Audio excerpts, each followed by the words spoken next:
Dulot, Panginoon, na magsama-sama at magtipon ang bawat isa sa amin sa iisang layunin, Panginoon, sa iisang espiritu, sa iisang kagalakan, Panginoon, sa isang pagmamahal na nagmumula sa iyo.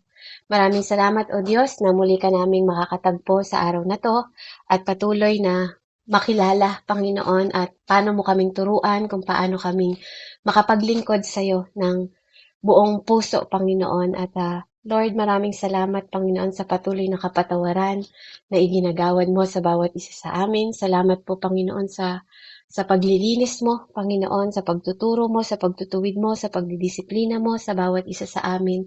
Maraming salamat po. Even sa mga pagpapala na pinagkaloob mo sa aking mga kapatid sa oras na to, Lord, na narinig mo, Panginoon, ang kanilang mga tinig na nagpasalamat, Ama. Maraming salamat po, O Diyos. Pinupuri ka namin, pinasasalamatan at dinadakila, Panginoon, sa pinakamataas na pagsamba. Patuloy kang mangusap sa pamamagitan ng aking mga labi, Panginoon, sa aking mga tinig, O Diyos. Gamitin mo lang ako maging alulod, daluyan, Panginoon, ng salita na nagmumula sa iyo sa oras na to, Ama. Patuloy po ako nagpapasalamat, Ama, na ikaw ay Diyos na hindi nagbabago noon, ngayon at magpakailanman.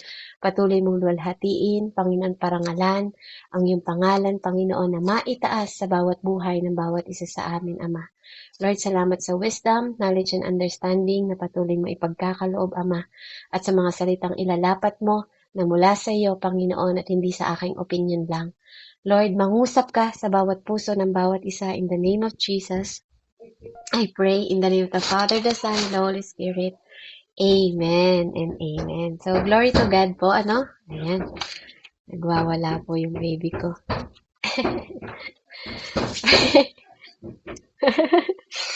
Praise the Lord. So, ayan. So, ang atin pong ano is be blessed. Tama po ba? Ang ating pamagat po ng ating ano ngayon is be positioned on 2026. Be positioned for 2026. Amen? At ang dami kong gustong sabihin, pero siguro hindi ko masasabi lahat dahil marami po tayong dapat malaman at alamin pa sa pag-serve natin sa Panginoon.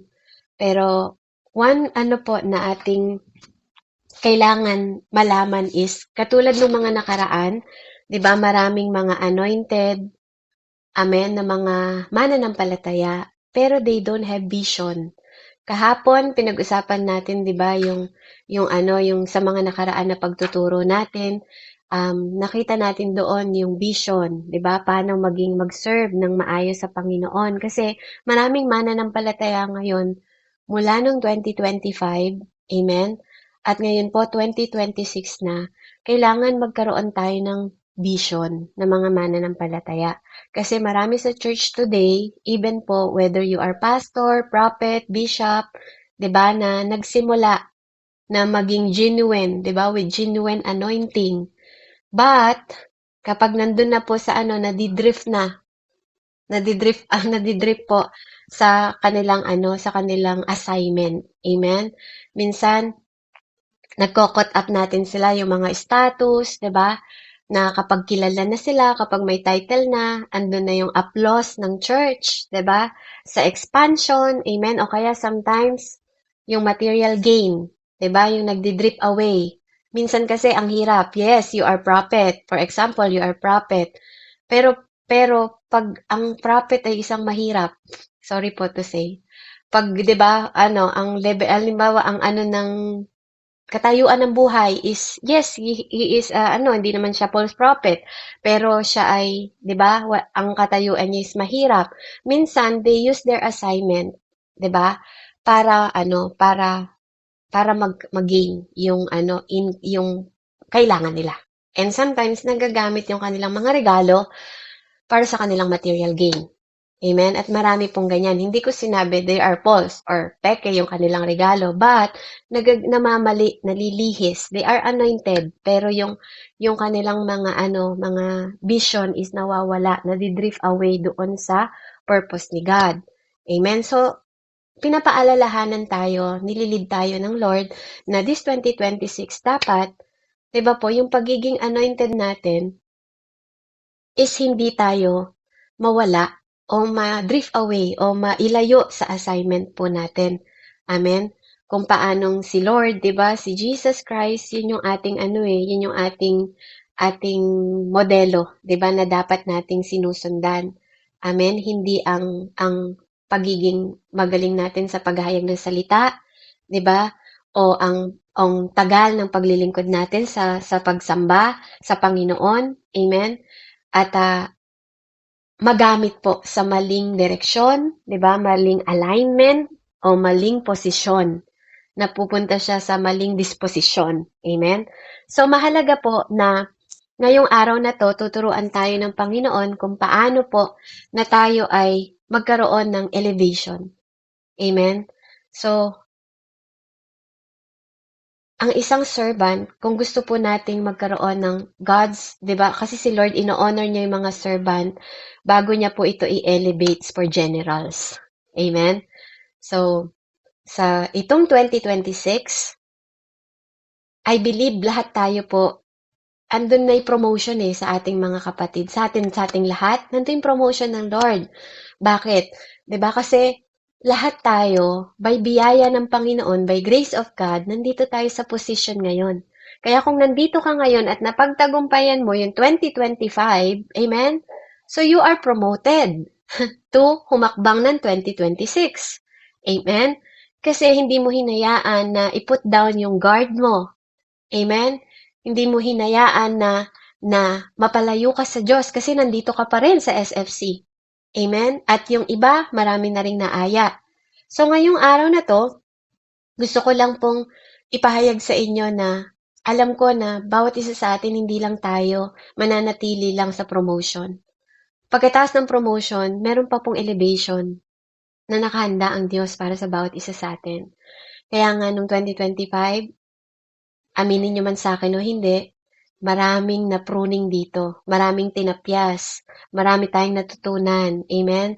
Maraming mga binabatikos kasi year of 2025 is a year of grace, year of throne, amen?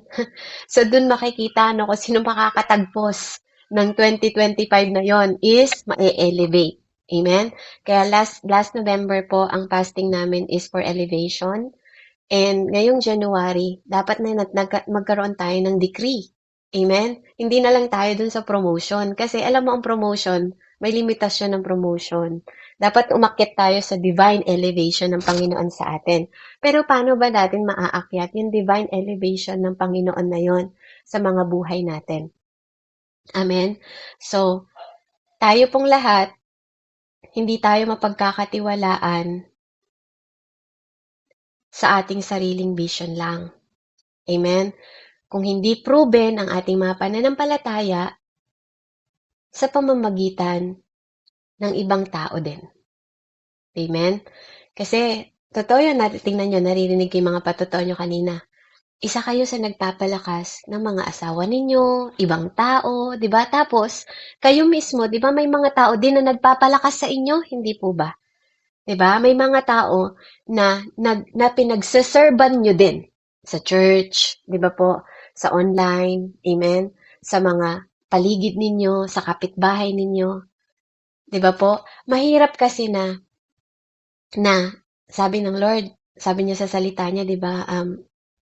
Mapagtagumpayan ko yung mundo, di ba? Sabi niya po sa salita niya. Kaya I overcome the world, sabi niya ganun. Kaya kayo din mapagtatagumpayan ninyo. Sabi niya, di ba, magpakatatag tayo, magpakalakas tayo, kasi napagtagumpayan niya lahat yon. Pero kung ikaw, Ate Jenna, Tita Lisa, Ate Fem, Ate Melda, Ate Brenda, hindi mo mapagtagumpayan yung kapitbahay mo, palang, paano ka magtatagumpay sa mundong ito? Amen? Kung hindi natin mapagtagumpayan, Kuya Doms, yung asawa mo. Amen? Ate Meds, di ba, yung ka-church mo. Amen? Di ba po, yung mga kasama natin sa gawain, sa online. Paano pa tayo magtatagumpay sa buong mundo kung kapitbahay natin, hindi pa natin mapagtagumpayan? Amen? Pwedeng masagot yung mga tanong ninyo. Amen? Pwedeng, depende sa inyo. Amen? Sa pagtanggap po ninyo. So, we have to serve. Kailangan po nating mag-serve. Sabi nga ng Panginoon, di ba? Bago tayo maging kailangan nating bago tayo maging great, kailangan nating mag-serve. Amen? So ngayon po 2026, serving another vision is test din po ng ating mga puso. Kasi alam nyo kung bakit kailangan po nating mag-submit, kailangan nating mag-serve sa iba. Kasi doon makikita yung humility natin. Amen? Naniniwala ako na hindi lahat sa inyo nagsisimula pa lang ngayon. Pero may mga tao na parang ang tagal mo na sa pananampalataya, pero parang palagi ka pa rin nagsisimula. So ngayong oras na to, no, you have to learn to serve. You have to accept that to be elevate and to promote and to be elevate, need to serve. Kailangan mo ng puso na tinitest, kailangan ng motivation, kailangan ng disiplina, at kailangan ng humility. Kapag ikaw ay nagsiserve sa iba, yun yung mga vision na dapat meron ka. Yung puso mo, yung motive mo, yung disiplina, at yung humility. Kasi bakit? Ito po yung nagpo-purify sa intention natin. Amen? Kasi pag di natin to natutunan, we cannot position ourselves in 2026. Ito rin yung nagtuturo sa atin sa heartbeat of God. Kapag natutunan natin na magpates ng puso natin, ng motibo natin, ng disiplina at humility sa Panginoon, amen, dun makikita yung impurity natin na matuto, impurity natin na matuwid, impurity natin purity, 'di ba, natin na madisiplina, yung intention, 'di ba? Hindi po impurity, purity, 'di ba? Doon mapipurifies. Ayun, yun yata yung tamang word doon. Para mapurifies yung ating intention, mapurifies yung ating puso, mapurifies yung heartbeat ng puso natin na maging katulad ng heartbeat ng Diyos. Amen? Sabi po sa Luke 16:12, hallelujah, Luke 16:12 po. Dali, hanapin ko po. Unahan po tayo. Sabi niya sa English, if ye not been faithful in that which is another man, who shall give you that which is your own? So, sabi niya po dito sa Luke, Tagalog, Luke 16, verse 12 po. Sabi niya, at kung hindi kayo mapagkakatiwalaan sa kayamanan ng iba. Kung hindi kayo mapagkakatiwalaan sa kayamanan ng iba, sino ang magbibigay sa inyo ng talagang para sa inyo? Patanong po yun. Amen? Kaya, purihin ang Panginoon. Kasi dito po, serving another vision is not punishment. Hindi po punishment yan kapag naglilingkod tayo sa vision o sa iba. Okay? Ito po ay preparation. Amen? So, 2026, kailangan po ma-prepare tayo. Itong January na to, kasi bakit? Biblically po, si Joshua, nag-serve siya kay Moises before siya nag-lead ng Israel. Amen? Kung ikaw, sinasabi mo na hindi mo kailangan ng mga mentor, di mo kailangan ng pastor, di mo kailangan ng mga leader na magtuturo sa'yo, diba? Hindi ko po alam kung saan galing yon. But biblically, kung makikita po natin ang principle ng Panginoong Diyos, si Joshua po, nag-serve si Moises sa kanya bago siya naging leader ng Israel. Si Elisha, nag-serve siya kay Elijah bago siya makareceive ng double portion of spirit ni Elijah. Amen? Si Timothy din, nag-serve po siya kay Paul before mag-pastoring sa churches. Amen? At even our Lord Jesus Christ, nag-serve siya sa Father to redeem the world. Amen? At bago niya hakbangan yon, di ba? Yung binigay ng mga tao sa kanya para magbukas ng daan para sa kanya, is pinahintulutan niya si John the Baptist, yung even kanyang pinsan, di ba? Nasabi nga ni John the Baptist, hindi ako karapat-dapat kahit magtali ng sandalyas mo. Pero nakita natin yung humility ni Jesus sa kanya. Amen? So kung totoong gusto nating lumakad, even in prophetic po, kung kayo ay may gift ng prophetic at makita na gusto nyo na magamit kayo ng Panginoon with power, di ba? Na may kapangyarihan at precision. Amen? Kailangan po nating matutunan to serve someone else's vision without entitlement. Amen? Na walang hinihintay na kapalit. Yung nagsaserve ka na walang hinihintay na kapalit. Kasi kailangan hindi ka nagsaserve para gusto mo ng posisyon. Na karamihang ginagawa ng mga religion ngayon, even ng sabihin nating Christian church. They serve kasi gusto nilang magkaroon ng promotion. Amen? Nagpapakitang gilas sila sa church, nagdi-disciple ng marami, pero yung puso wala naman totoo sa Diyos. Amen? So, mahalaga po na nagsaserve ka without anything na expectation kasi alam mo na si God ang pinaparangalan mo, si God ang gino-glorify mo. Kailangan matutunan mo na yung cry ng puso mo, not my will, but let your will be done. Yung katulad ng puso ni Jesus. Na kapag inalign mo, ina-align mo, when you align sa heavenly orders or instruction ng Panginoon, amen, God will trust you with His glory. Kasi kung hindi mo ginagawa yon para sa Panginoon, amen, at para magpasikat lang, that's not the glorification of God. Amen? Kung nagsaserve ka lang para sa title, entitlement lang para sa'yo, that's not for the glory of God. It's for you. So how to serve another vision? Paano tayo magsaserve sa another vision? O sa paningin, 'di ba, ng iba na andon yung key ng loyalty, ng excellence, and alignment in the prophetic. Kasi ang buhay natin, we have to be prophetic, mga kapatid. Even sa prayer natin, kailangan mag-elevate ang prayer natin. Yung prayer mo ng 2025, kailangan baguhin na ng 2026. Amen? Tingnan niyo po si Peter, no? Example ko lang po, no? Hindi na ako magsasample ng mga pangalan, baka sabihin niyo, gino-glorify yung sarili. No, hindi ganun. Si Peter po, no? Nung siya ay kasama niya si Father God, sila John, diba? Lahat ng mga disciple, nung kasama nila si Jesus. And nung nawala na si Jesus, diba? Naging more bold sila sa paglilingkod to serve pa rin. Hindi sila tumigil ng pagsuserve. Kaya nga nung nakita ni Peter yung lumpo, 'di ba, yung pilay doon sa harap ng templo, tingnan nyo, even ang prayer niya, naging sobrang bold. 'Di ba? Wala akong ginto, sabi niya, wala akong pila. Ibibigay ko sa'yo kung ano yung meron ako. 'Di ba? Sa pangalan ni Jesus, lumakad ka. 'Di ba? Hindi na siya basta prayer. Sandali, may problema. Hindi, mag-pray tayo. Alam niyo 'yun, naiiba yung level ng prayer. Nagkakaroon siya ng declaration o kaya command na.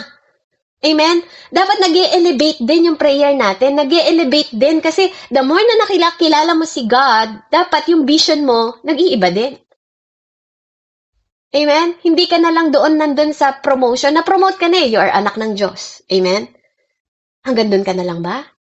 Hindi mo ba gusto ng more pa na makapag-serve sa Kanya? More pa na maparangalan siya? Amen? Kaya napakahalaga po na hindi lang po sa hindi lang sa entitlement tayo. Dapat magaling. Dapat mas magaling tayo na, Lord, let your will be done. Ganun yung mindset, ganun yung puso, ganun yung heart, yung katulad ng puso ni God. Kaya nga, sa serving vision po, it's not about limitation o minamanipula tayo. Amen? It is the pathway para sa divine promotion.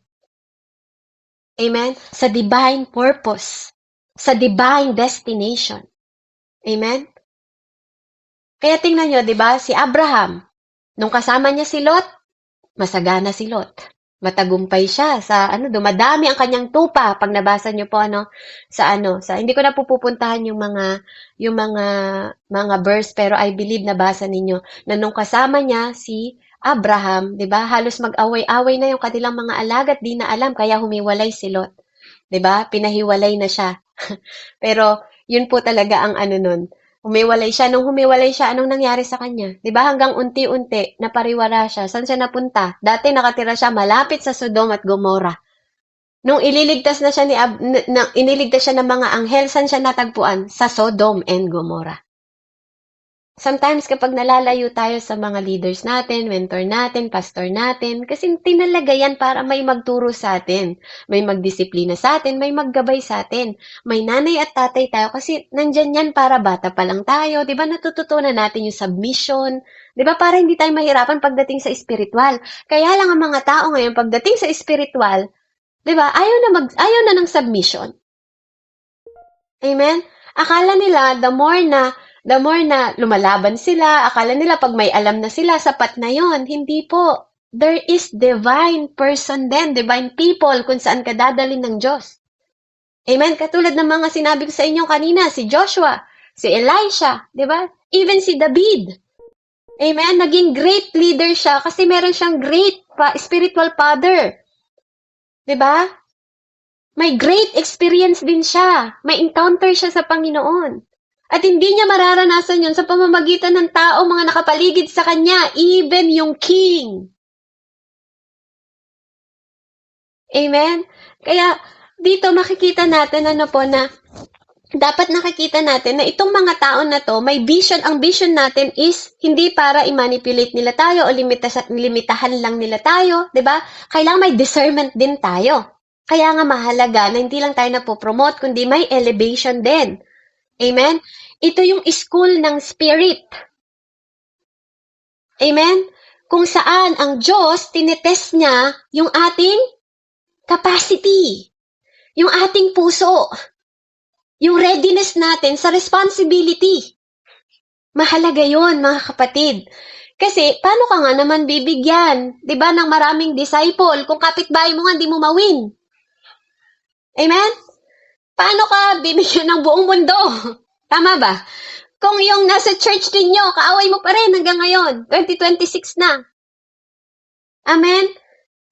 Diba po? Kaya kasi, lahat tayo tinuturuan ng Diyos. Tinetest niya tayo. Kasi gusto niya, alam nyo, maraming mga tao o maraming mananampalataya, ikaw at ako, ang maraming pagsubok noong 2025, pero kung nagtagumpay ka dyan dahil na-discern mo na yan ay test ni God, congratulations kapatid. Kasi naglagay ka ng room for capacity. Amen? Naglagay ka ng room sa heart mo kasi inaccept mo na yes, may mali ako, pero may natutunan ka doon.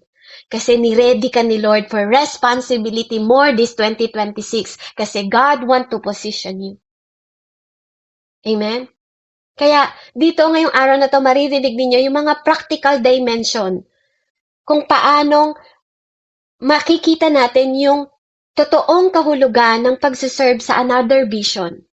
Amen? Kagabi, pinag-aralan natin yung vision, di ba? Nakita nyo kung saan pwedeng malaglag ang isang mananampalataya, yung mga pumapatay sa mga mananampalataya. Ngayon, pag-aaralan natin kung paano bubuhayin ng isang mananampalataya. Number 1, serve with loyalty, even when it's not convenient. Number 1, ulitin ko po, serve with loyalty, even when it's not convenient. Amen? Because loyalty po is not about agreement. Hindi po ito agreement. Hindi ito na, Ate Meds, magiging tapat lang ako sa'yo pag tapat ka sa akin. Ate Meds, mahal lang kita pag mahal mo ko. Ate Meds, tutulungan lang kita pag natutulungan mo ko. That's not loyalty. Loyalty is not about agreement. It's about alignment. Amen? So, mula sa Son, mula sa Anak, amen, and servant po, dapat nagre-remain ang consistency natin sa paglilingkod even when it's uncomfortable. Kasi alam nyo, totoo, whether you like it or not, lahat ng ipapagagawa sa atin ng Panginoon, madalas hindi tayo komportable. Totoo yun. Lahat ng halos ipapagawa sa atin ng Panginoon, hindi komportable. Kaya minsan tinatanggal niya tayo sa convenient natin, sa comfort natin. Amen? Para mai-correct tayo. Ang loyalty, kapag loyal kang tao, hindi mo ina-abandon kung saan ka nilagay. kung saan ka nilagay at kung saan ka kinokorek. Ang loyalty, hindi niya ina-abandon yung pag-overlook o yung pagmamasid. Or even challenges, hindi niya ina-abandon. Yun yung loyalty. Proverbs 17:17, a friend love it at all times, and a brother is born for adversity. Amen? So napakahalaga po, no? Ang nagmamahal daw na kaibigan sa lahat ng panahon ay ang kapatid na pinanganak na higit pa sa ano? Ito ba 'yon? Pakibasa nga po. Proverbs 17:17 po, patulong nga po. Sa Tagalog. Amen. Baka kasi magalaw ko yung aking record. Meron po ba? Proverbs 17:17 po.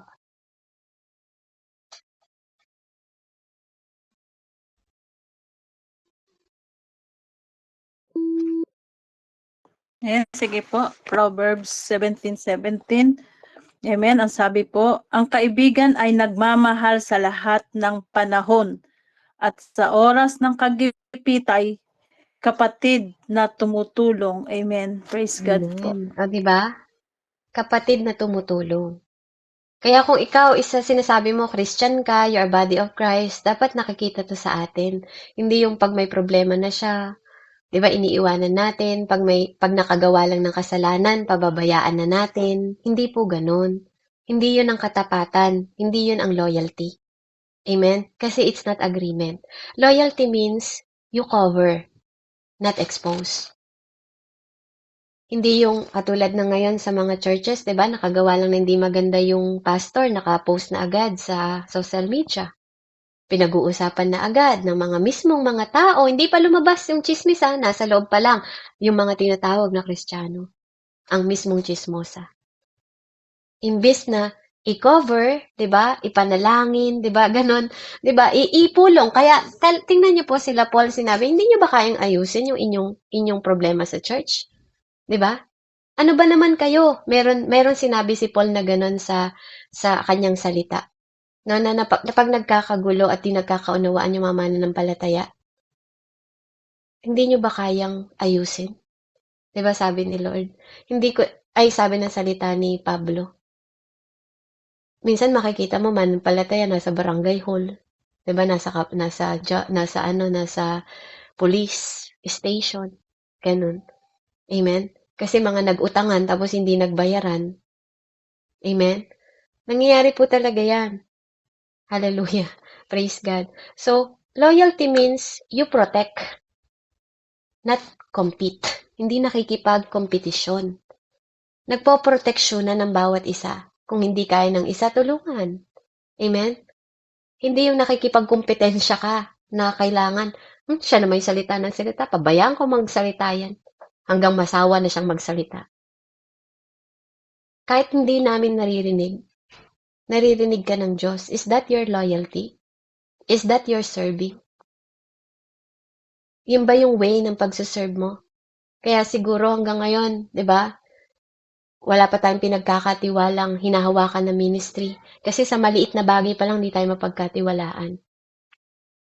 Sometimes nga, online pa lang po ito eh. Minsan naman, sa sobrang sipag mo, yakap ka ng yakap ng mga ministry hanggang hindi mo na matugunan. Diba? Oo ka ng oo. Pwede ka bang mamaya mag-presider? Pwede ka bang umawit mamaya? Diba ganun? Oo tayo tapos hindi natin tinutugunan. Is that your loyalty? Amen? Diba? We have to be more na mapagkatiwalaan ng Diyos this 2026. Dapat kung meron tayong katamaran ng 2025, diba, by the grace of God this 2026, let's more elevate. Amen? Loyalty means you remain faithful. Not only kapag nagse-celebrate, but also kapag tinetest. Amen? Yun yung ibig sabihin ng loyalty. Kaya ask ourselves, tanungin natin yung mga sarili natin, can God trust me to serve another vision? without demanding my own platform? Diba? Can God trust you now? Kaya mo na bang tanungin yun sa sarili mo na mapagkatiwalaan ka ng Panginoon? Kasi halimbawa, ako, meron akong hinawakan na ministry. Ang vision ko is makapag-win ng kaluluwa. Yun din ba yung vision mo? Sasabayan mo ba ako? Sasamahan mo ba ako sa vision na yun? Kasi alam mo na mission to ni Lord. Susuportahan mo ba ako? Baback-upan mo ba ako sa prayer kasi alam mo o nakikipag-competition ka kasi mas kailangan ma-entitle ka. Amen? So, loyalty is not competition. Loyalty is not agreement po. Amen? Loyalty is hindi yung in-expose natin yung mga kasalanan ng mga tao.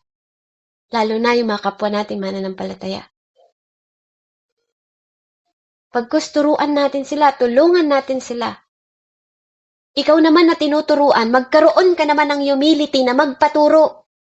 Kasi walang magiging magaling kung hindi nagpapaturo.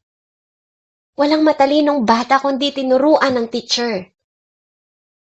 Walang magagaling na presidente ngayon, congressman ngayon, 'di ba? Pati sa perang gagaling na rin nila kung walang nagturo sa kanila. Pero bakit pagdating sa spiritual, ayaw nating tanggapin na kailangan may nagtuturo sa atin, nagtutuwid sa atin, nagdidisiplina sa atin? Kasi daw may Holy Spirit na. Di sana hindi na po kailangan ni Joshua ng Moises. Di sana hindi na rin kailangan, 'di ba po, ng mga disciple ng Jesus. Bakit pa nagregalo si Jesus ng fivefold ministry kung di na tayo magpapaturo dahil meron ng Holy Spirit na magtuturo sa atin? Na parang sinasabi natin that God, you are wrong to give us pastor. God, you are wrong to give us apostle. Kaya sometimes makikita nyo, maraming mga mananampalataya hindi na e-elevate hanggang promotion lang. Because promotion is limited. But elevation is special. It is unique na may kasamang power and favor. That is elevation. Number 2 po, serve with excellence as unto the Lord. Serve with excellence na para ka nagsaserve sa Diyos. Hindi porke sinabing excellence, sinabi pong perfection. Excellence is not perfection. Ang excellence po, ito yung ginagawa mo yung the best mo. With heart of worship. Ito yung whether nakaset up ka ng chairs or binubuhat, kahit nagbubuhat ka, nagsiset ka lang ng mga bangko o nagbubuhat ka lang ng mga lamesa para sa leader mo, inaabot mo yung lamesa para tungtungan ng Bible niya. But you do it with the same intensity. Na parang ikaw yung mismong nagpipreach sa million na tao. Kahit tagadala ka lang ng Bible ng pastor mo. Parang ang pakiramdam mo, ikaw yung magpipreach sa altar ng mga tao. Colossians 2:23. And whosoever ye do it heartily as the Lord and not unto men. Kaya yung mga tao na parang feeling mo, nagsuserve ka pag nagsuserve ka sa tao, 'di ba? Sobra naman to, grabe naman, lahat ginawa ko na sa kanya. Pati upuan niya, inaano ko pa. Tapos, yung gano'n, nagsiserve ka pero nagmumurmur ka sa likod niya. Nagsiserve ka sa leader mo. Ito naman, utos ng utos. Akala mo, ganto-ganto naman siya. Pero nagmumurmur ka. Kasi bakit? You're not serving truly in the Lord. Hindi mo yung ginagawa ng parang sa Panginoon. Kaya ka ganun. Kaya ka mareklamo, kaya ka mamurmur. Pero kung ginagawa mo yon para sa Lord, excellence means you anticipate needs before being asked. Ikaw mismo yung nag-iisip, ano kayang kailangan ni Pastor mamaya? Ano kayang kailangan kong gawin sa church? Ano kayang kailangan gawin sa online mamaya? Sino kaya yung yun, gagawa ng poster? Sino kayang pwedeng umawit mamaya? Kailangan, anong oras na? Kailangan magawa ko na yung schedule. 'Di ba? Kahit walang nagsasabi sa'yo. Amen? Kahit na hindi ka sinasabihan. Yung alam mo nang walang nagsasalita, 'di ba po? Ano yun? Ano po yung sa Tagalog? Ng availability, yung ganun. Ako po, sige po, ako po muna. Yung ganun, di ba? Kasi kahit po sa online ito, it is work, ano po, trabaho to ng, platform ni God. Hindi po ito basta online lang. Pero kung ang mindset mo is online lang naman yan, okay lang kahit di ko gawin yung the best ko. Online lang naman, kakantahin ko na lang kung ano nakahandang kanta. Okay na yun, basta umawit, makaraos lang. Yun ba yung excellence mo unto the Lord? Excellence means you don't need to be watched to be faithful. Hindi kailangan panoorin ka o may nanonood sa'yo para maging faithful. Yun yung excellence. Hindi kailangan pa na gusto mo may manonood pa, 'di ba? May makakarinig pa sa'yo para lang maging faithful ka. O kailangan ipakita mo pa sa tao yung ginagawa natin. 'Di ba po? Hindi ganun yun. Excellence, you don't need to be watched to be faithful. Kasi, alam nyo, merong isang mata na nakatingin sa atin. Excellence means you don't do to the bare minimum because you go above and beyond. Amen? Hindi mo ginagawa lang yung pinakamababa o yung pinakamaliit. Kasi alam mo na ang pinagsisilbihan mo, 'di ba, is yung Diyos na above. Kaya kahit mahirap isipin para sa'yo, gagawin mo yung the best mo para dun sa Lord na yon kasi alam mo din naman na siya yung tutulong para sa'yo. At alam nyo, pag ganun yung ginawa natin, excellence attract impartation. Pag nakikita ka na leader ka na ganun, ma-attract mo yung tao. Katulad nung lang nung halimbawa ni Ate Medsa no, sa kanyang asawa. Actually, I believe that yung asawa niya is siya yung spiritual mother ng asawa niya kasi siya yung nagtiis na nagturo sa asawa niya, na nalangin para sa asawa niya, hanggang sa makakilala yung asawa niya. Yung wisdom na from Ate Meds na sinabi sa asawa na gawin mo yung the best mo, total 2 linggo na lang. 'Di ba? Yung vision nung isa, 'di ba? Na maibigay yung the best na pinakinggan naman nitong isa, ano yung naging resulta? Hindi siya nawalan ng trabaho. At the same time, na-bless pa siya ng mga tao na sinisecurityhan niya doon. Dinoble pa ng Panginoon. Amen? Kasi hindi ka negatibo mag-isip. Hindi ka Kristiyano na negatibo mag-isip. Na kahit makikita mo lang dito sa platform na to, dati 5 lang to, 7 lang to, 10 lang to, 'di ba? Hindi ka nawawalan ng pag-asa kasi ang vision mo dun sa vision ng iba na may excellent na nagbibigay ng availability dahil alam niya na gawain to ng Diyos. Na handang tumulong kasi kahit hindi kami mula sa SFC, 'di ba? Yung ibang mga nasasama natin dito, nagbibigay ng dedicated na time. Oras, panahon sa SFC kasi alam nila para sa Diyos to.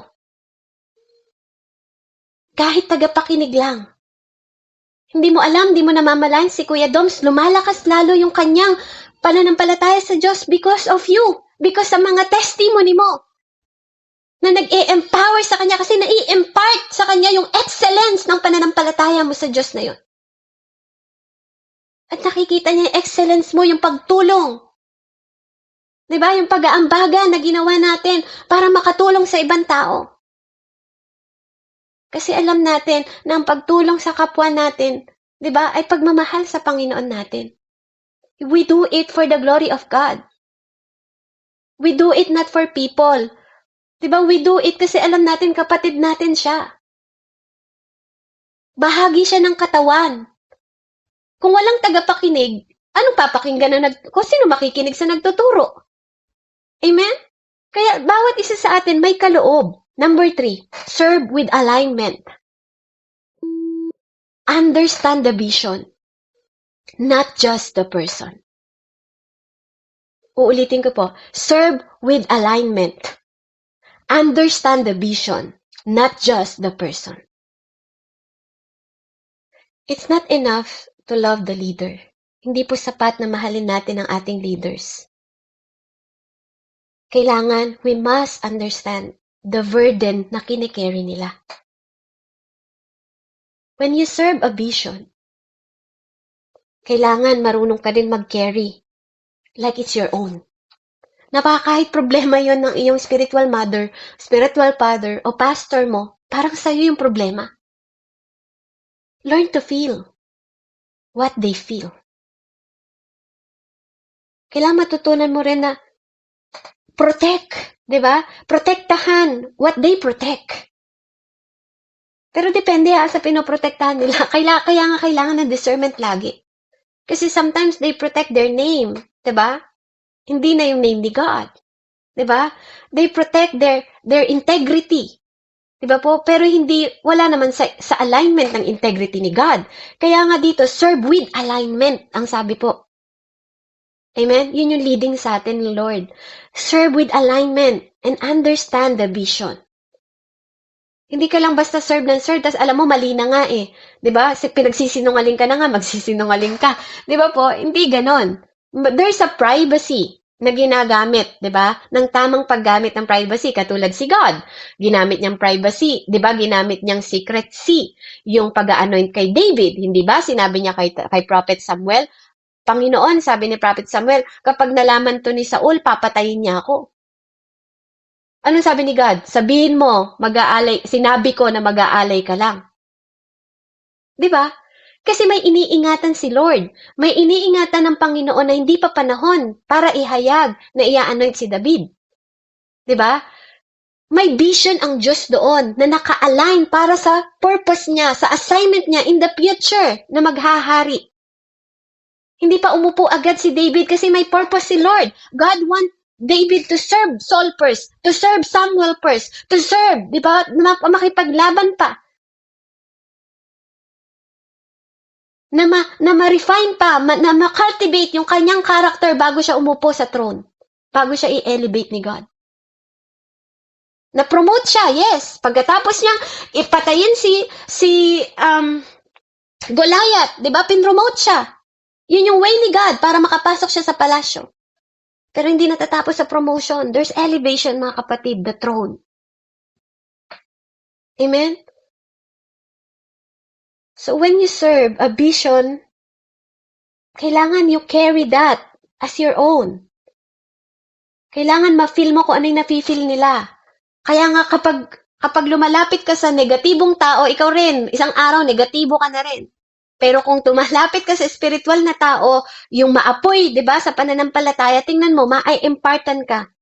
Kung ano yung pinupurso nila, yun din yung ipupurso mo. Win soul ka rin. Di ba? Yun po yung serve with alignment na may understanding sa vision. Hindi lang yung tinitingnan mo yung tao na nagsasalita sa'yo. Kasi kung totoo lang po, bakit natin gagawin, di ba, yung mga pinapagawa ng Panginoon kung hindi yun galing sa Diyos. Kasi makikita mo rin naman yung tao na talagang title lang ang gusto niya or gusto niya lang ng fame o kasikatan o magpasikat. Mahahalata mo yun. Kasi ipapakita yun ng Diyos sa'yo. Kung may spirit ka ng Diyos, makikita mo yun. God will expose you the truth sa tao na yun. Kahit hindi siya magsalita, kahit nasa loob niya, God will reveal the truth. Amen? Habakuk 2:2. And the Lord answered me and said, write the vision and make it plain upon tables, that he may run that readeth it. Okay. Tagalog po, Habakuk 2:2 po. Pabasa nga po.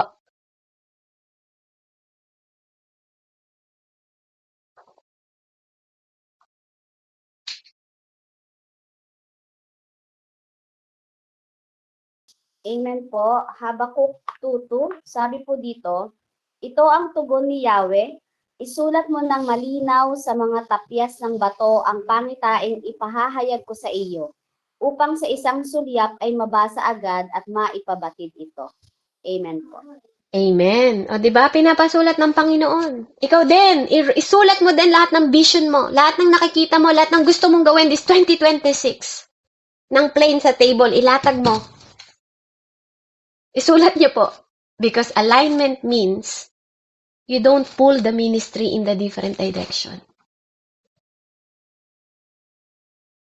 Kapag naka-align ka, hindi mo hihilahin yung ministry sa ibang direksyon. Dapat sa Diyos lang. Sa vision lang ng Panginoon, sa purpose lang ng Diyos, sa assignment lang ni Lord. Hindi mo hihilahin sa direksyon na iba. Diba yung isang church? O yung mga plaques, o yung mga tupa. Alignment means you speak the same language as your leader. Amen? Lalo na kapag magaling na leader yon. Dahil alam mo yung purpose ng Panginoon. Kasi ang calling natin, mga kapatid, iba-iba rin. Yes, iisang Diyos ang tumawag sa atin, pero iba-iba tayo ng level ng calling. Hindi lahat tinawag na pastor. Hindi lahat tinawag na evangelist. Hindi lahat tinawag na apostol, o prophet, o, di ba, teacher. Hindi lahat. Amen? Kaya every calling have assignment. Every calling have purpose. Every calling have position na dapat alam mo. Naka-align yung position mo. Bilang leader. Bilang leader, dapat best example ka. Diba, hindi yung leader ka, paray ko po, Lord. Ako pa'y late. Diba? Sa gawain. Diba? Ako yung leader, tapos, diba, ako yung wala akong vision. Amen? Diba po, kasi ako yung leader, tapos wala akong maipahayag. Hindi man lang ako makapagpalakas ng loob ng aking disciple, di ba? Leader ako, tapos ako yung madamot, hindi ako marunong magbigay. Amen? Hindi po dapat ganoon. So, you speak the same language as your leader. Kaya tingnan nyo, pag magaling ang nagtuturo sa inyo, ikaw din gumagaling ka na. Magugulat yung iba gumagaling kasi nai-impart talaga yun. Kaya nga tingnan nyo si Jesus Christ sa mga disciple niya. Nung nawala si Jesus, di ba? Na-impart sa kanila. Doon nila nakita. Sometimes kasi pag wala na yung leader mo, saka lalabas yung tinuro niya sa'yo. Kaya pala. Masasabi mo lang sa sarili mo, kaya pala narinig ko to. Tapos minsan, yung naririnig mo sa leader mo, o sa mga elders, ako minsan ginagaya ko pag sumut sa puso ko, sinugatan ako sa puso ko, at nagbago yun sa akin, yung salita na yun, sasabihin ko rin yun sa ibang platform na pinipreachan ko. Kasi effective siya. Kasi alam ko na galing sa Diyos yung sinabi niya sa akin, yung payo niya sa akin. Kasi sometimes, may mga alam ako na hindi niya alam, at may alam siya na hindi ko alam. May information ako na hindi niya alam, at may information siya na hindi ko alam. Learn how to humble yourself, to listen to other people. Kasi may experience siya na mas mabigat sa experience ko na pwede kong matutunan at hakbangan ko pag dumating ako sa point na yon. Language is not just the voice. It's the action, yung language ng katawan mo. Pwedeng ganun din. Diba? Nag-a-act ka din the way na nakita mo kay Jesus. Amen? Or yung spirit ni Jesus sa leader mo, sa pastor mo, sa reverend mo. Kasi bakit? Alignment means you replicate their heart, not just their action. Nire-replika mo, di ba? Katulad ni God, si Jesus Christ, nagiging replika tayo ni Jesus Christ. Para siya yung original, Xerox copy tayo. Amen? Di ba po? Hindi lang sa puso, lumalabas pati sa action. Hindi mas maraming salita, tapos kulang sa gawa. Amen? Si Jesus noon, mas marami gawa niya kaysa sa salita. Kung hindi nga siya magpipreach, di siya magsasalita Pero more on siya, si Lord hindi nagpapahinga. Hindi nyo ba na-imagine kung ilang sandals kayo nagamit ni God? Naglalakad lang siya noon. Diba? Kasi sabi nga niya, lahat ng nakikita niyo sa akin, nakita ko lang sa Ama. Sinasabi ko lang yung sinasabi ng Ama. naririnig ko yung sinasabi ng Ama, kaya kung anong sinasabi ko, yun ang sinabi ng Ama. Kasi siya yung replika, 'di ba? Iisa sila. 'Di ba? Kumbaga pinakita sa pamamagitan ng halimbawa ni God na we can do it. Na even we are in the flesh, we can do the will of the Lord. At in-empower niya pa tayo sa pamamagitan ng Holy Spirit. Hindi tayo nilikha to create division. You are there. Kung nasan ka man ngayon, you are there sa church mo, sa bahay mo, sa tabi ng kapitbahay mo, sa ministry na yan, sa online na to. Because God want to advance your assignment. Amen? So napakahalaga po na serve another vision. Makita natin yun this 2026. Kulang na po ako ng oras. Pwede po bang next time na lang para mababaran natin yung 3 po na ano natin ngayon? Kasi alam ko naman. Bitin? Bitin ba? Bitin? Praise God. Continue pa po ba tayo? Sige po. Kasi 51 minutes na ako. Amen. Sige po, bibilisan ko na lang. Or gusto nyo po next na lang para namnam ba natin? How about that? Amen. So, purihin po ang Panginoon. Okay. Number 4, sige po, serve in silence. Ay, naku po, nandito na yung akin. Serve in silence. Serve in silence. I see. Okay, dito na. Praise God. Sige po, talaga, ayan na po ha, si Lord na ang magputol niyan. Amen. So, purihin po ang Panginoon. Serve in silence. Praise the Lord. So, glory to God po. Hanggang doon na lang po siguro. We continue po. So, I think, sa next day po, na rin po ako next week. Amen? At purihin ang Panginoon. So, ulitin ko po yung 3. Serve with loyalty, even when it's not convenient. Number 2, serve with excellence as unto the Lord. And number 3, serve with alignment, understand the vision, not just the person. Ayan, nadapa-dapa po. Purihin po ang Panginoon. So, let's pray. Hallelujah. Heavenly Father, in the mighty name of Jesus, marami pong salamat, Panginoon, sa oras na to. Pinupuri ka namin at pinasasalamatan, Ama. Lord, thank you for the 2026, Ama, na patuloy mong tinuturo sa amin on how we position ourselves, how we align ourselves, Father God, sa way at will mo, Panginoon, para makarating kami ng tama sa destination, Panginoon. Dahil, Lord, naniniwala ako na kung hindi sa destination na pinrepare mo para sa bawat isa sa amin ang aming mararating, mawawalan ng kabuluhan ng lahat ng mga pagpapagal, Panginoon, pagsasakripisyo, Panginoon, na ginawa mo sa amin, O God. Kaya, Lord, thank you for teaching us, for disciplining us, for rebuking us, for aligning us, Father God, this 2026, na wag naming makalimutan na iput lagi, Panginoon, iput down namin, na wag namin makalimutan na laging isuot yung aming armor, na wag namin itong nilalaglag, O God, na pupulutin pag kailangan, kundi, Lord, manatili ito sa amin upang mabantayan ang aming puso, pag-iisip, gawa, even ang aming mga emosyon, Father God. Lord, help us to be more spiritual at not religious, Panginoon. Help us to empower, Father God, yung aming interest, Panginoon, sa mga banal mong salita na ma-connect kami nito, Lord God, hindi sa connection na kung saan, Panginoon. At Lord, lead us, hallelujah, not only in temporary moment, but as always, Father God. Lord, turuan mo kami, Panginoon, na hindi lang kami lumapit sa iyo dahil meron kaming mga prayers or requests. But Lord, help us na ma-instruct din kami sa susunod na gagawin at hakbang namin. Maraming salamat, Lord, na ikaw ang nagiging ilaw, Panginoon, at boses at source, Panginoon, na aming ginagawa sa lahat ng oras at lahat ng panahon.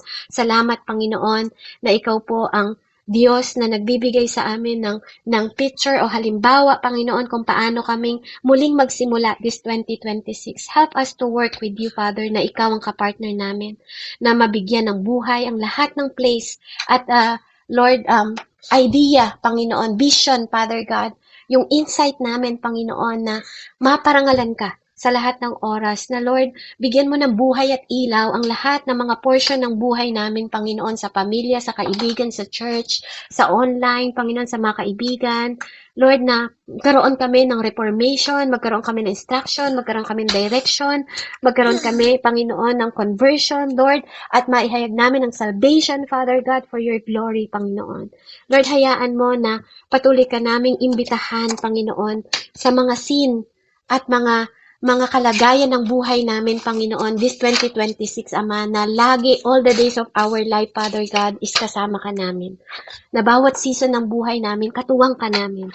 Na Lord, makita namin, Panginoon, ang standard na meron ka at hindi ang standard ng tao, Panginoon.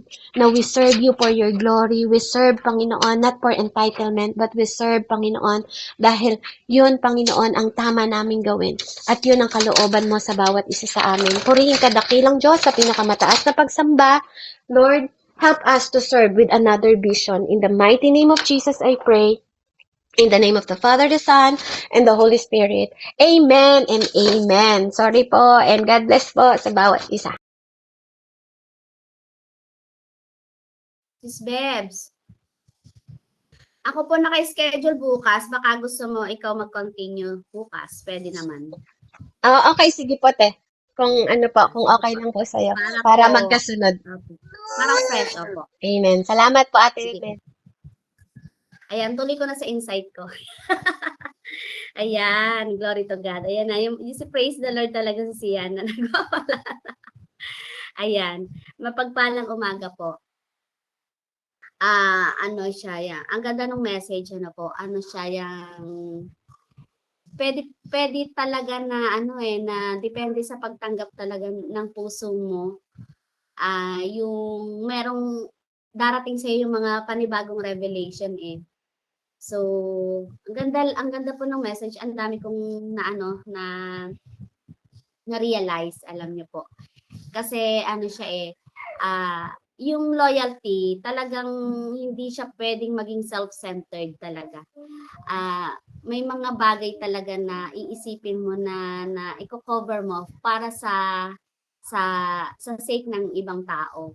At yung ang ganda rin nung sabi nga ni Sis Bebs, parang chinat ko yun kasi parang baka kasi nalilimutan ko eh. Yung pag napakinggan mo ang isang mensahe, alam niyo po, habang ikay tinatamaan, ipunin mo ng ipunin, saluhin mo ng saluhin. Tapos ibaba mo sa paanan ng Diyos. Pag po tayo nakikinig ng salita ng Diyos, ang lagi ko pong inaano ay yung kung saan parte talaga ako masasaktan. Kasi hindi ko siya pwedeng ilagan. Hindi ko siya pwedeng ilagan. Talagang sasaluhin ko yan. Kasi doon mo malalaman, doon mo mai-position yung sarili mo. Pero kung tayo, halimbawa po sa isang mensahe, ilag ng ilag, di po ba? Sa susunod na mensahe, parang masakit uli sa'yo, iilag ka na naman. So, nawawala yung spiritual alignment mo talaga. Masarap lang po na